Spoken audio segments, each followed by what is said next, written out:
कहते हैं गुरु अपने आप ही मिलते हैं, अकस्मात, अचानक। गुरु ढूंढना नहीं पड़ता। बारिश का पानी जब बरसता है तो पानी तो सब जगह बरसता है, पर वो पानी ठहरता वहीं है जहां गहराई होती है। तालाब में गहराई है तो तालाब में भर जाता है, खेत गहरा है तो खेत में भर जाएगा। अच्छा, गहराई नहीं है, ऊंचाई है तो बह जाएगा। पानी बरसा तो सब जगह है, पर ठहरा कहां? जहां गहराई थी।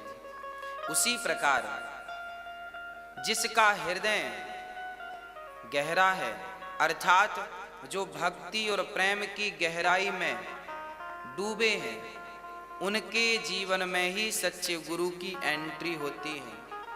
आज समाज में सच्चा गुरु मिल पाना ही मुश्किल है।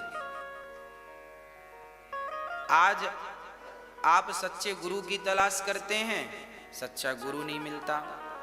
क्यों नहीं मिलता? क्योंकि आप जब गुरु बनाते हैं तो आप गुरु इसलिए बनाते हैं कि हम गुरु जी बना लेंगे तो ये बड़े प्रभावशाली गुरु जी हैं, हमारा दुख दूर हो जाएगा, हमारा ये काम बन जाएगा, हमारा वो काम बन जाएगा। आप सांसारिक चीजों को मध्य में रख के गुरु चुनते हैं, इसलिए सच्चा गुरु मिलता नहीं। फिर गुरु कैसे बनाना चाहिए? गुरु इसलिए नहीं बनाना चाहिए कि हमारा काम धाम चलने लग जाए, पैसे आने लग जाएं। गुरु इसलिए बनाना चाहिए कि हे गुरुदेव, मेरी जिंदगी तो जैसे तैसे गुजर रही है, भगवान कहीं ना कहीं से दाल रोटी दे देते हैं, बस आप तो दाल रोटी के लिए गुरु मत बनाओ, गुरु बनाओ। हे गुरुदेव, दाल रोटी तो संसार से कहीं ना कहीं चल रही है, आप तो केवल ये कृपा करो कि मेरे हृदय में भगवत भक्ति बढ़े, भगवत प्रेम बढ़े, गोविंद की प्राप्ति हो जाए। ऐसा मार्ग प्रशस्त कर दीजिए जिससे गोविंद की प्राप्ति हो जाए। ध्रुव जी जब घर से निकले तो नारद जी मिल गए रास्ते में। नारद जी ने कहा, ध्रुव तुम्हें क्या चाहिए? तुम्हें पद चाहिए ना, तुम पद के लिए लौट आए हो, चलो मैं तुम्हें पद देता हूं। ध्रुव जी ने कहा, ना ना, हमें पद और प्रतिष्ठा नहीं चाहिए। गुरु पहले ये पूछता है तुम्हें चाहिए क्या? नारद जी ने पूछा तुम्हें क्या चाहिए? ध्रुव जी ने कहा पद प्रतिष्ठा नहीं चाहिए। फिर क्या चाहिए? बोले भगवान चाहिए। अब आप भी हमसे कहते हैं गुरु जी काम नहीं बन रहा है, तो आपके हिसाब की बात हम भी कर देते हैं, भाई ऐसा कर लो काम बन जाएगा। भाई जैसा शिष्य वैसा गुरु। आप जब सांसारिक बातें करते हैं तो हमें भी सांसारिक उत्तर देने पड़ते हैं। आप जब प्रश्न ही उत्तम करेंगे तो बात भी हम उत्तम करेंगे। ध्रुव जी ने ये नहीं कहा कि नारद जी, गुरु जी मुझे राजा बना दो, माल दे दो ना। ध्रुव जी ने कहा गुरु जी ये बताओ कि मुझे भगवान की प्राप्ति कैसे होगी। गुरु से हमेशा एक ही प्रश्न करना चाहिए कि गुरुदेव हमारा कल्याण कैसे होगा, कल्याण का साधन बताइए। तब नारद जी ने कहा बेटा देख, तेरी अवस्था बहुत छोटी है, अभी तेरी उम्र ये सब करने की नहीं है। ध्रुव जी ने कहा क्यों? बुढ़ापे का मैं इंतजार करूं और कल ही मर गया तो नुकसान हो जाएगा।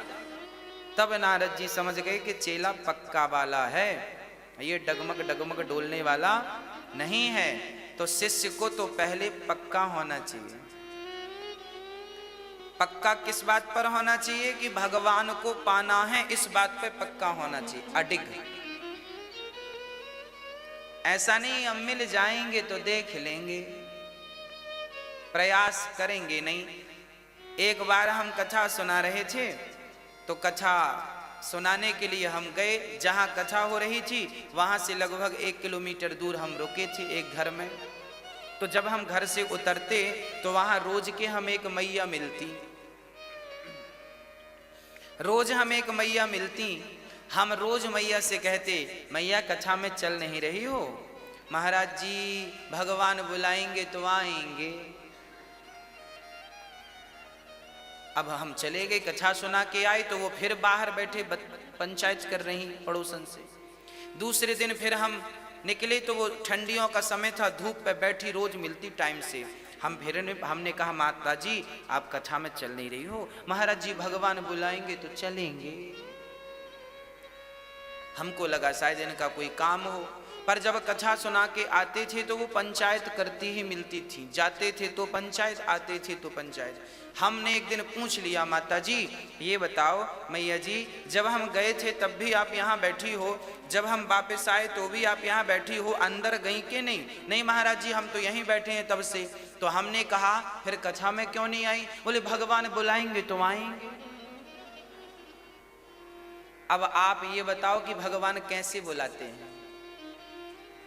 अरे भगवान ने हमारे मुंह से कहवाया, तो हमसे कहवाया, हमने कहा ना कि मैया जी कथा में चलो। ये कौन कहवाया? ये भगवान ही तो कहवाए। चलना था कथा में। अब आप कहते हैं भगवान ले जाएं, तो क्या भगवान उठा के ले जाएं? ये चाहते हो? भगवान बुलाएंगे तो आएंगे। अरे बुला तो रहे हैं, हम कह तो रहे हैं चलो, और कैसा बुलावा? लोग समझते नहीं। याद रखना भगवान कभी डायरेक्ट कुछ कहने नहीं आएंगे, आपके पड़ोसी बनकर ही आपको कह देंगे, आपकी माँ बनकर ही आपको कह देंगे। हाँ कई बार हमें लोग कहते हैं बेटा ये रास्ता गलत है, इस पर मत चलना। आप सुन लेते हैं। कभी आपने विचार किया कि वो जिसने रोका आपको वो कौन था? वो भले आपका रिश्ते में भाई था, वो भले आपका रिश्ते में पिता था, वो भले आपकी रिश्ते में पत्नी थी, पर रोका ना उसने, मतलब ईश्वर ने उनके द्वारा आपको रुकवाया था। आप समझे ही नहीं और आप चले गए, ठोकर लग गई। इसलिए आप ये समझ के चलिए कि जीवन में जो भी आप व्यवहार करते हैं किसी के संग भी, तो आप ये समझ के चलिए कि जो लोग आपके बारे में जो कुछ कह रहे हैं, आपको जो अच्छी सलाह दे रहे हैं, वो सलाह परमात्मा की है, उसे मान लो, उस रास्ते पर चलो, जीवन में कभी ठोकर नहीं लगेगी। इस हिसाब से चलोगे तो। नारद जी ने कहा बेटा अब क्या चाहिए? बोले भगवान चाहिए। मंत्र दे दिया, ओम नमो भगवते वासुदेवाय। मंत्र का ध्रुव जी ने क्या किया? देखिए गुरु के बिना ज्ञान संभव नहीं है। गुरु मंत्र तो दे सकता है, पर उस मंत्र को जप करके भगवान की प्राप्ति आपको ही करनी पड़ती है। गुरु रास्ता तो बता सकता है। किसी ने कहा भाई हमें आगरा जाना है, कैसे जाएं? तो आप बता दो, यहाँ से लेफ्ट होके राइट हो जाना, फिर आगे से लेफ्ट होके सीधा चले जाना, आगरा मिल जाएगा। जैसे कोई आपको रास्ता बताता है, उसी प्रकार से गुरु केवल रास्ता बताने वाला है। बता देगा कि भैया सत्य के मार्ग पर चलना, झूठ कपट ना करना, तुम्हें भगवान मिलेंगे। अब आपने किसी से पूछा भैया आगरा जाना है, तो सामने वाला बता तो सकता है, हाथ पकड़ के आगरा ले जा तो नहीं सकता। बताओ, आगरा का रास्ता तो बता सकता है, पर हाथ पकड़ के आगरा छोड़ने थोड़ी जाएगा। गुरु भी भगवान का रास्ता बता सकता है, भगवान तक तो आपको ही जाना पड़ेगा, गुरु नहीं ले जाएगा। इसलिए ध्रुव जी को मंत्र तो नारद जी ने दिया, पर उस मंत्र का जब जाप किया, नियम से जाप किया, गुरु वचनों पर विश्वास करके जाप किया, तो भगवत प्राप्ति हो गई, उसमें संदेह नहीं है। गुरु के वचनों पर विश्वास करके उस मार्ग पर चल पड़ना ही कल्याण का साधन है। इसलिए जीवन में हमेशा सत्य का मार्ग ना छोड़िएगा, पर हित का मार्ग ना छोड़िएगा। ध्रुव जी को भगवान मिल गए केवल मंत्र जाप से 6 महीने में। भगवान का नाम कभी भी ले लो, कहीं भी ले लो, भाव कुभाव अनख आलसहूं, नाम जपत मंगल दिसि दसहूं। इसलिए कहता हूं मेरी माँ, नाम जपने का अभ्यास बनाओ, काम करते हुए भगवान का नाम जपते रहा करो। नाम किसी भी हाल में छूटना नहीं चाहिए। नाम ही हम सबका सहारा है।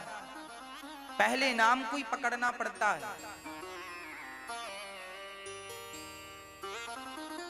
एक व्यक्ति बोला, महाराज जी नाम जपने से क्या होगा? हमने कहा तेरा नाम क्या है? उसने कहा मेरा नाम अखिल है। मैंने कहा ठीक है जा। जब वो घर गया तो रात के 12 बजे उसके घर पर हम गए और चिल्लाए, हमने आवाज लगाई बाहर से, भैया अखिल अखिल। एक बार में नहीं सुना, 2 बार में नहीं सुना, तीसरी बार में नहीं सुना, चौथी बार में हम बोलते गए। अंत में दरवाजा खोल के आया, बोले क्या बात है? हमने कहा कोई बात नहीं, हम तो नाम ले रहे हैं। अरे आप हमारा नाम बोल रहे हैं? हमने कहा तेरा नाम थोड़ी अखिल है, बहुत लोगों का नाम अखिल है। अखिल ब्रह्मांड नायक हमारे भगवान का नाम है। अरे आप बुला रहे हैं हमें। हमने कहा पगले, जब तेरा नाम बोलने से तू मेरे सामने आ गया सामान्य इंसान, तो भगवान का नाम कोई भक्त प्रेम से पुकारे तो क्या भगवान नहीं आएंगे? क्या भगवान बहरे हैं? अरे भगवान बिनु पग चले ही सुनहि बिनु काना, सहस्त्र शीर्षा पुरुखा सहस्त्राक्षा सहस्त्रपात। भगवान के एक नहीं हजारों आंखें हैं, हजारों कान हैं। चींटी भी अपने पांव में घुंघरू बांध के नाचे तो परमात्मा को सुनाई पड़ जाता है कि कोई चींटी मुझे पुकार रही है। ये भगवान है, ये भगवत दर्शन है। इसलिए आप सभी किसी भी हाल में भगवान का नाम ना छोड़ा करो, भाव से जपा करो, प्रेम से जपा करो। नाम सदा मंगल ही करता है, कल्याण ही करता है। पहले नाम जपो, फिर धीरे धीरे जिसका नाम जप रहे हो उनसे धीरे धीरे प्रेम हो जाएगा। जैसे आप जप रहे हो राधा कृष्ण राधे कृष्ण कृष्ण कृष्ण, तो पहले कृष्ण कृष्ण जपो, बाद में क्या होगा? हाँ, पहले नाम जपो सामान्य, राम राम जपो, फिर धीरे धीरे क्या होगा? जिनका नाम है राम से धीरे धीरे जनाम जपते जपते उन राम से प्रेम हो जाएगा। क्या हो जाएगा? राम से, राम से क्या होगा? देखो शुरुआत तो नाम से ही होगी ना। अच्छा, आप किसी से दोस्ती करेंगे तो उसका नाम पूछेंगे कि नहीं? हाँ या ना? पहले नाम पूछेंगे, फिर बातचीत करते करते ही आगे बातें होती हैं। बस इसी तरह शुरुआत नाम से।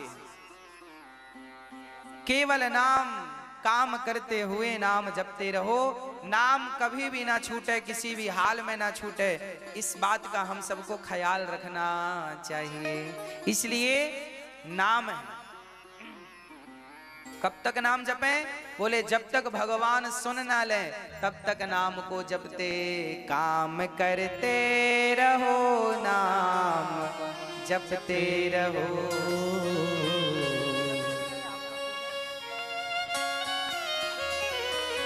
अच्छा,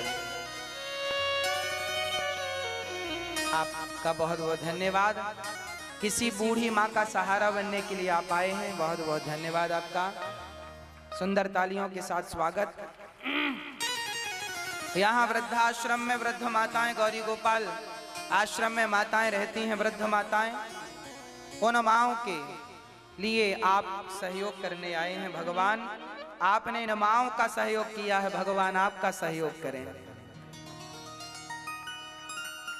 जब आप धर्म के लिए अपने हाथ बढ़ाते हैं, 2 हाथ आप बढ़ाते हैं, तो आपके लिए भगवान हजारों हाथ बढ़ा देते हैं।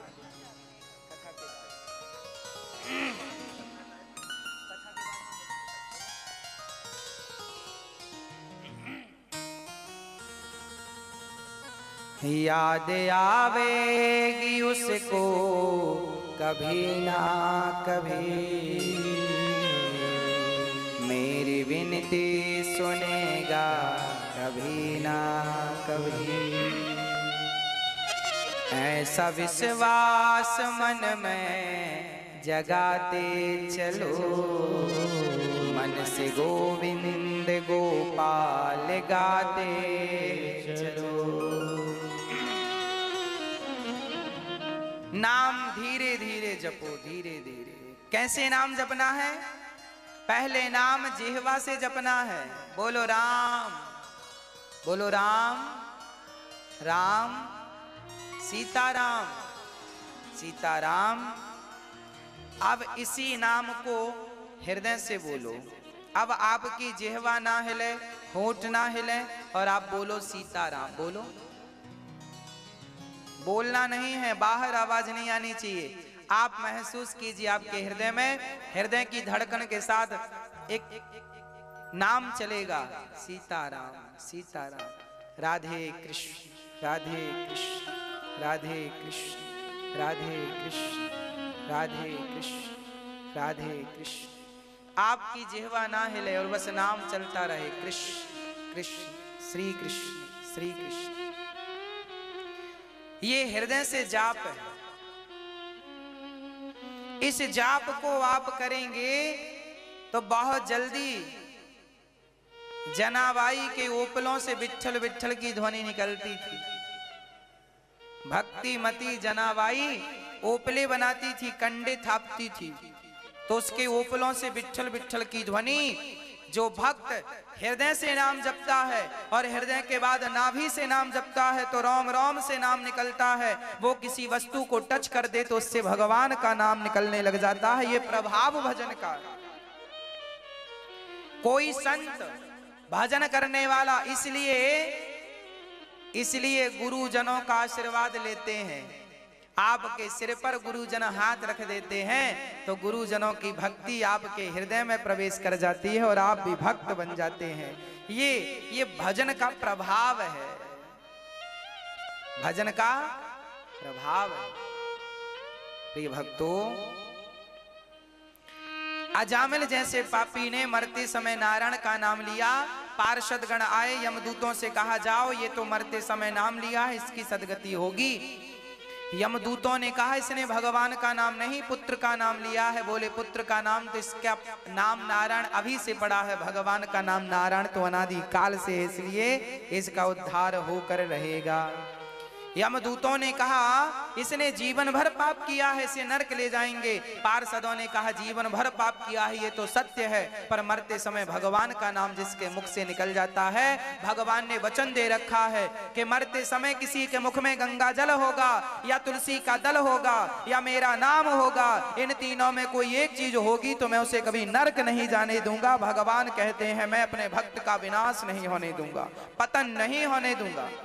इसलिए कहता हूं गंगा जल रोज पिया करो, थोड़ा 2-4 बूंद ही सही। तुलसी का एक पत्ता रोज मुख पे रखा करो और भगवान का नाम रोज काम करते हुए सीताराम सीताराम गाओ रे गाओ रे गाओ रे। काम करते हुए नाम ना विसारिए, बस काम करते रहो और कृष्ण कृष्ण नारायण जय श्रीमन नारायण ना। जो आपके गुरु जी ने मंत्र दिया है उसका हृदय में जाप चलता रहे। इसलिए गुरु जी से गुरु मंत्र प्राप्त करो और गुरु मंत्र भी परंपरागत मंत्र हो। वो मंत्र फिर आप गुरु परंपरा से लोगे और उसका जाप करोगे तो काम करते रहो और अपना नाम गुरु परंपरा का नाम जो गुरु मंत्र है आपका जाप करते रहो। गुरु के बिना गति नहीं है। आपने गुरु नहीं बनाए और मनमाना मंत्र जपा, पुस्तक में लिखा हुआ मंत्र आप जप रहे हैं तो देखो पुस्तक में लिखा हुआ मंत्र जपने से कोई फल की प्राप्ति नहीं होने वाली। मंत्र वही रहेगा, पर जब तक गुरु अपने मुख से आपके कानों में ना प्रवेश कराए, जब तक वो गुरु से ना जुड़े, तब तक उस मंत्र का कोई प्रभाव ही नहीं। वो मंत्र निष्फल है जो गुरु के बिना आप मन। कुछ लोग होते हैं मनमाना जपते रहते हैं, जो मन में आया जप रहे हैं। अरे काहे जप रहे हो? गुरु परंपरा से मंत्र प्राप्त करो और उस मंत्र का जाप करो, वो मंत्र सिद्ध होगा। ऑलरेडी गुरु ने सिद्ध किया है, जब जप कर फिर आप उसे सिद्ध करो। वह मंत्र जब सिद्ध मंत्र प्राप्त होगा और आप जपोगे तो अपने आप जीवन में सिद्धि प्राप्त हो जाएगी। आपका जीवन सारे दुखों से, जंजाल से निकलकर अपने आप आनंद का अनुभव करोगे। पर मंत्र परंपरागत हो। लक्ष्मी नाथ समारंभाम नाथ यामुन मध्यमाम अस्मदाचार्य पर्यंताम वंदे गुरु परंपराम। देखिए हमारी क्या है? वंदे गुरु परंपराम, हमारी परंपरा है, परंपरागत मंत्र है हमारा। आप अपनी परंपरा से जुड़िएगा। आचार्य, परंपरागत आचार्य, इसलिए हमारे आचार्य परंपरा है। हमारे यहाँ 4 परंपराएं हैं हमारे भारत में। 4 परंपराओं में किसी एक परंपरा से जुड़िएगा। हमारी परंपरा है रामानुजाचार्य परंपरा। वल्लभाचार्य जी की अपनी परंपरा, श्रीमद् वल्लभाचार्य जी की परंपरा। हमारे भारत में वल्लभाचार्य, रामानुजाचार्य, निम्बारकाचार्य, हाँ निम्बारकाचार्य भी हुए हैं, और निम्बारकाचार्य, रामानुजाचार्य, वल्लभाचार्य जी, ऐसे आचार्य हैं हमारे। इनके बाद फिर और परंपराएं बनती गईं। रामानुजाचार्य से फिर रामानंदाचार्य परंपरा प्रकट हुई। ये परंपराएं चलती गई। मतलब आप कहीं भी रहें, परंपराओं से जुड़े रहें। गुरु परंपराओं से जुड़ेंगे, उस मंत्र को प्राप्त करेंगे, उस मंत्र का जाप करेंगे।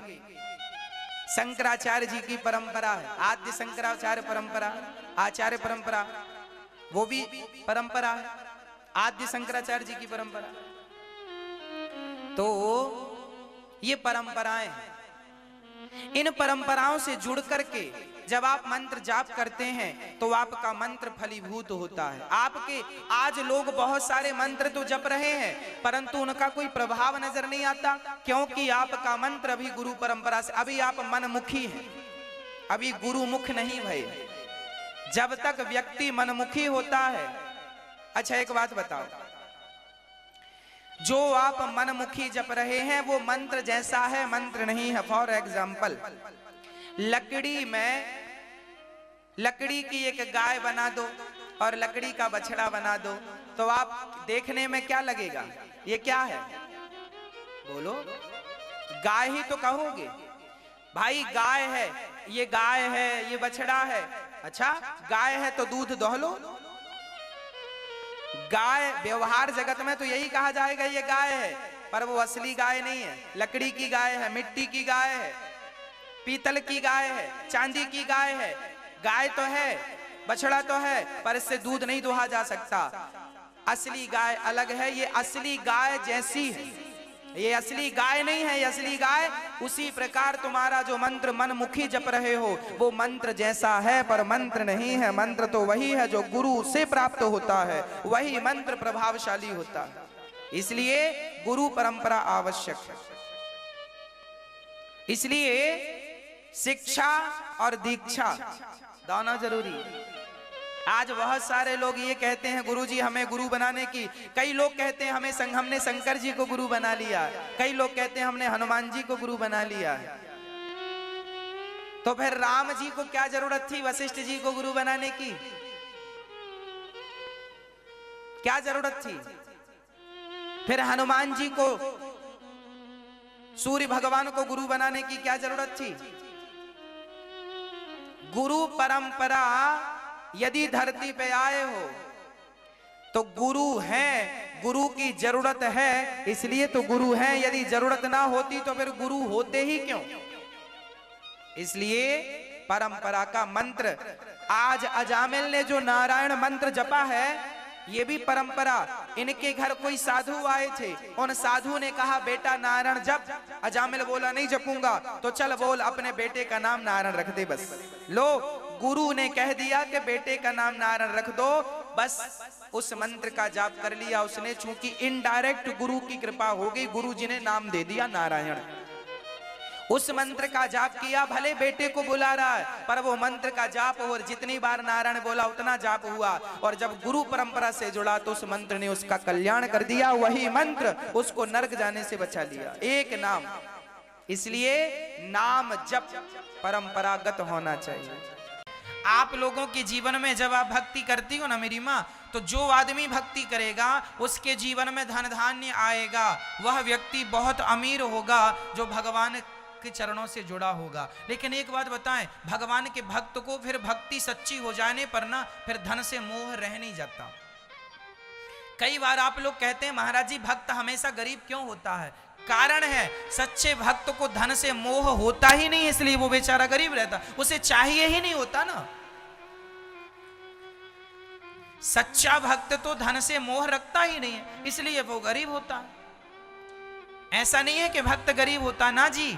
भगवान की शरण में जब आप जाते हैं और भक्ति करते हैं तो धन तो पीछे पीछे चलता है, क्योंकि लक्ष्मी कौन है? नारायण की पत्नी है। जहां नारायण होंगे वहां तो लक्ष्मी होंगी ही होंगी, तो लक्ष्मी तो वहां होती है जहां भगवान। इसलिए भक्ति करो, लक्ष्मी मिलेगी। चूंकि भक्त लक्ष्मी मां को, नारायण को स्वीकार कर लेता है, लक्ष्मी की उलझन में वो पड़ना नहीं चाहता कि लक्ष्मी आएगी कहीं हमारी बुद्धि भ्रष्ट ना हो जाए। इसलिए वो सुदामा के जीवन में भी भक्ति के बाद धन मिला कि नहीं? भगवान ने संपत्ति दी ना, और जब धन मिला तो सुदामा जी डर गए थे। सुदामा जी ने कहा प्रभु मैं ये धन नहीं ले रहा हूं, मेरी घास की कुटिया अच्छी है। क्यों? बोले इतना धन दे दिया आपने, कल को अहंकार आ गया तब तो मैं ना घर का रहूंगा ना घाट का, मुझे फिर नरक भेज दोगे आप, ये कह के कि तुम तो अहंकारी हो गए थे, मैं नहीं लेता ये संपत्ति। तब भगवान ने कहा मैं धन भी दे रहा हूं और ये वचन भी दे रहा हूं कि तुम्हें कभी अहंकार नहीं आएगा सुदामा। तब सुदामा ने संपत्ति को स्वीकार किया। तो भगवान के भक्तों को धन की कमी नहीं होती। कोई करे तो सच्ची। अब मीराबाई को कोई धन की कमी थी क्या? लेकिन उसने धन स्वीकार किया ही नहीं ना। नरसिंह मेहता को कोई, नरसिंह मेहता उस जमाने में गरीब थे लेकिन भगवान की भक्ति की तो भगवान ने उन्हें नगर सेठ बना दिया था। लिखा है उस चरित्र में, नरसिंह चरित्र में, आप पढ़ लेना।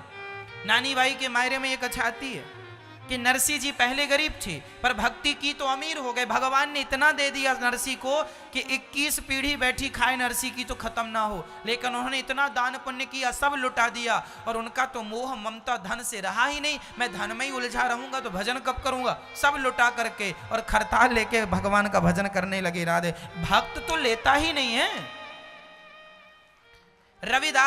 रैदास भक्त जूता सिलते थे। एक बार भगवान साधु बन के आए और रैदास जी के पास एक उनको पत्थर दिया। कौन सा पत्थर? पारस मणि दी। सुन लो, लिखा है ये सब। रैदास जी से कहा साधु ने, साधु मतलब वो भगवान साधु बन के आए, सुनो रैदास जी तुम साधुओं की सेवा करते हो, ये पारस मणि ले लो। सुनो, ये लोहे पर छू देने से सोना हो जाता है, फिर तुम खूब सेवा करना, तुम्हारी दरिद्रता गरीबी मिट जाएगी। रैदास जी के सामने भगवान ने जो उनका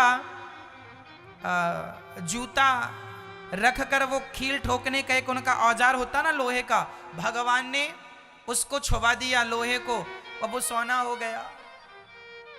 अब रविदास जी रैदास जी रोने लगे, हे भगवान मैं तो गरीब था ही, आपने और गरीब कर दिया। भगवान ने कहा मैंने कहां गरीब कर दिया?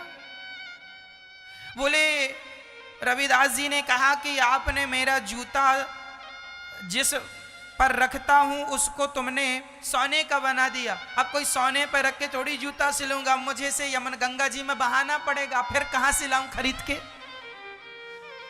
भगवान बोले सोना बेच के जितना पैसा चाहिए ले लेना। रविदास जी ने कहा कि सुनो प्रभु, मैं जो जूते सिलकर काम करके जो पैसा कमाता हूं उसी से अपना गुजारा करूंगा, मैं ये तुम्हारे मणि बड़ी के चक्कर में नहीं पड़ता, जितना मिल रहा है अच्छा है। भगवान ने जिद की, ना जी रैदास जी तुम्हें ये पारस मणि लेनी पड़ेगी। तो रैदास जी ने कहा एक काम करो, मेरी झोपड़ी के ऊपर वो जगह तुम्हें जहां मिले खोस दो मीन्स रख दो, वहां रख दो। चले गए भगवान। एक साल बाद भगवान फिर आए, अरे रविदास जी तुम तो, रैदास जी फिर तुम वही जूता सिल रहे हो, तुम तो मणि दिया था मैंने, कितना सोना बन जाता, तुम लखपति करोड़पति बन जाते। रैदास जी ने कहा आपने हमें कुछ दिया था? कब दिया था? पिछले साल। कहां रखा था? वहां। तो रैदास जी ने कहा जहां रखा था देख लो। भगवान ने हाथ डाला तो वहां उनकी पारसमणि ज्यों की त्यों रखी थी, साल भर से छुआ नहीं। भगवान का सच्चा भक्त तो भगवान से मतलब रखता है। धन बहुत आता है उसके जीवन में, पर वही परवाह नहीं करता। इसलिए ये कहने में आता है कि भक्त गरीब होता, गरीब नहीं होता, सच्चा भक्त स्वीकार ही नहीं करता ना। इसलिए रैदास जी के जीवन में पारसमणि मिली थी, भगवान ने दी, नहीं ली उनने। इसके बाद बहुत जिद करने पर फिर उन्हें 2 सोने के सिक्के रोज देते थे भगवान, उनके ठाकुर जी से रोज प्रकट होते थे, उससे फिर वो साधु सेवा करते थे। वो भी भगवान के जिद करने पर, और पूरा पैसा वो सेवा में लगाते थे। अपने लिए रोटी उस पैसे से नहीं खरीदते थे, जूता सिल के जो कमाते थे उसी से अपनी रोटियां खाते थे। भक्त लेता ही नहीं, भगवान दे दे के परेशान है। राका वाका का नाम सुना होगा आपने। राका वाका पति पत्नी, पति का नाम था राका, पत्नी का नाम था बाका। राका वाका दोनों जंगल की लकड़ियां समेट के लाते, जो पैसा बचता भगवान की पूजा करते, संतों की सेवा करते, खवाते पिवाते और खाते। रोज कीर्तन, दिन भर कीर्तन, सीताराम सीताराम सीताराम सीताराम सीताराम, राधे श्याम राधे श्याम, राका वाका दोनों जपते। एक दिन नामदेव जी ने विट्ठल भगवान से कहा, प्रभु ये राका वाका बड़े गरीब हैं और आपके बड़े अच्छे भक्त, इनको पैसा क्यों नहीं देते हो? भगवान विट्ठल बोले, नामदेव मैं देता हूं, ये लेते ही नहीं है। अच्छा चल तेरे सामने देता हूं। तो एक दिन विट्ठल भगवान और नामदेव जी दोनों राका वाका के रास्ते में ढेर सारा सोना बिछा के आ गए, ढेर सोना का, और जरा ऊपर माटी डाल दिए, जरा जरा दिख रहा था, और झाड़ियों में जाके छिप गए। राका वाका रोज जंगल जाते थे लकड़ियां लेने के लिए, तो जब गए तो राका आगे आगे थे। तो राका ने देखा कि यहां कुछ सोना पड़ा है, ध्यान से देखा, सोना था। राका ने तुरंत पीछे देखा और तुरंत मिट्टी डालनी शुरू कर दी उसके ऊपर। राका को लगा कि कहीं मेरी पत्नी बाका ने देख लिया और कहीं उसने जिद किया, क्योंकि माताओं को सोना बड़ा प्रिय होता है। तो राका को लगा कि कहीं मेरी पत्नी बाका ने देख लिया तो कहीं उठा ना ले। तब तक बाका आ गई, और राका से ज्यादा त्यागी उनकी पत्नी थी। बाका ने कहा आप क्या कर रहे हैं? उन्होंने कहा माटी डाल रहा हूं, यहाँ सोना है तो उस पर मिट्टी इसलिए डाल रहा था तुम ना देख लो। बाका ने कहा प्रभु आप माटी के ऊपर माटी क्यों डाल रहे हैं, वो तो माटी है। ये कहकर दोनों चले गए, जंगल की लकड़ियां लेकर आए, बेचा, जो पैसा मिला खाया पिया, भोग लगाया ठाकुर जी को, और कीर्तन करने लगे, श्री कृष्ण गोविंद हरि। दिन भर कीर्तन, दिन भर। अब भगवान विट्ठल बोले, नामदेव अब तू बता मैं क्या करूं, ये धन लेते ही नहीं है। भगवान का भक्त गरीब नहीं होता, कभी गरीब हो ही नहीं सकता। लिख लो, मेरे से लिखवा लो, स्टाम्प पे लिख दूंगा, कभी नहीं गरीब हो सकता। लेकिन सच्चे भक्त को चाहत नहीं रह जाती, उसकी इच्छाएं समाप्त हो जाती। लेकिन आप लोगों को पैसा चाहिए तो मैं आपको बता दूं कि भगवान की शरण में आ जाओ, जितना चाहते हो। तुम्हारी जरूरतें हैं ना, रोटी कपड़ा मकान की गाड़ी घोड़ा चाहिए तुम्हें, घर बन जाए, पैसा आ जाए, जरा 10-20 लाख खाते पे आ जाए, इतना तुम्हें खूब मिल जाएगा। तुम जाप तो शुरू करो, श्रीमन्नारायण का जाप करो, और ये मान के चलो कि प्रभु मैं आपकी हूं, मैं आपका हूं, आप मेरे हैं। इस विश्वास से चलो। 1 साल के अंदर आपकी तस्वीर तकदीर ना बदल जाए तो आप जो सजा देंगे मुझे मंजूर है। 1 साल के अंदर आपका जीवन बदल जाएगा। जाप करो तो सही, श्रद्धा से विश्वास करो तो सही, एक बार समर्पण करो तो कि नाथ मैं आपकी हूं, मैं आपका हूं। अब आप करें ना तो मिल जाए तो साहब देखो, बिना हॉस्पिटल का इलाज नहीं होता। भक्ति बिना किए आपका कष्ट मिट जाए पॉसिबल नहीं। कर लो तो गारंटी मैं लेता हूं। इसलिए विश्वास, और धनवन की कोई कमी नहीं होती। इसलिए भगवान का कोई भक्त गरीब नहीं था। नाम बताओ कोई गरीब था तो? आप कहेंगे महाराज जी केवट गरीब था। केवट लेता नहीं था। राम जी ने दिया ये सोने की अंगूठी ले क्या लिया? उतराई दी ना राम जी ने। जब केवट ने राम को पार लगाया तो राम जी ने केवट को क्या दिया था? सोने की वह बहुमूल्य अंगूठी थी। अरे नीलाम कर देता, केवट तो करोड़ों में जाती राम जी की अंगूठी थी। लेकिन केवट ने लिया क्या? अरे मेरी मां, भक्त तो ऐसा होता है कि भगवान दे रहे हैं तो भगवान से भी मना कर देता, ना प्रभु धन ना देना, मुझे अपने चरणों की भक्ति देना। वो ये मांगता। चाहिए नहीं तो क्या करेंगे भगवान? और फिर ये लोग कहते हैं भगवान के भक्त तो गरीब होते हैं। कोई गरीब नहीं होते भक्त बहुत धनवान होते हैं। भक्त लेता ही नहीं। और तुम्हें लेना है तो तुम लेते जाना, तुम अमीर हो जाओगे।